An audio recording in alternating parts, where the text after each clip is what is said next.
समाज बड़ा विशाल है, कुछ लोग उससे भी डरते। इतनी बड़ी जनसंख्या है, पहले उसको कम करो नहीं तो कुछ नहीं होगा। यह वाक्य पूर्ण सत्य नहीं है।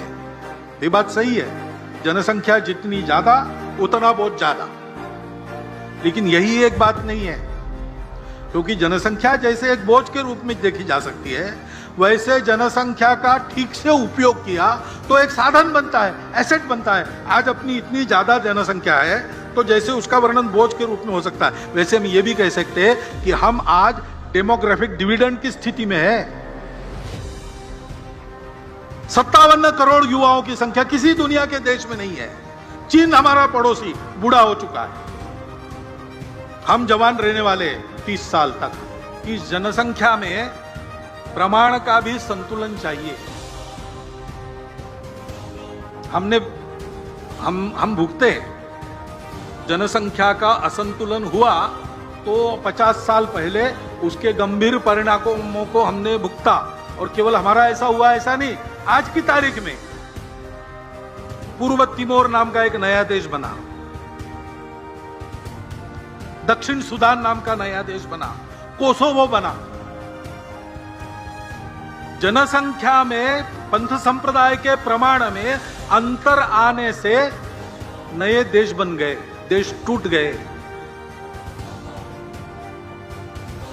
यह असंतुलन जन्मदर एक भाग है उसका, लेकिन जोर जबरदस्ती या छल कपट से, लालच से मतांतरण, यह सबसे बड़ा फैक्टर है।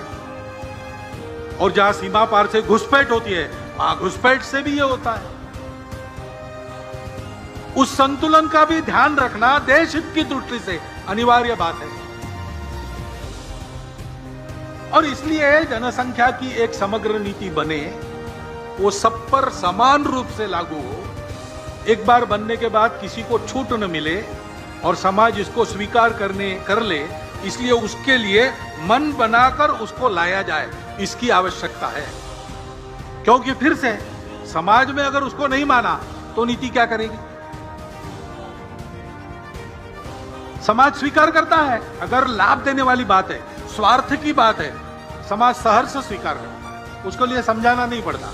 लाभ दिखता है या 3 साल के बाद, 5 साल के बाद, 10 साल के बाद बच्चों को मिलने वाला है, ये अगर पक्का है, समाज उसको स्वीकार करता है। लेकिन जहां देश के लिए छोड़ना पड़ता है, हमको नहीं मिलेगा किसी और को मिलेगा, जलना बंद करके देना पड़ता है, वहां समाज में सहयोग दिखता है कि प्रतिरोध दिखता है? सवाल बात है। जो ऐसा त्याग करना पड़ता है, जो ऐसी तपस्या करनी पड़ती है, उसको भी समाज स्वीकार करे। इसलिए स्व की जागृति का महत्व है।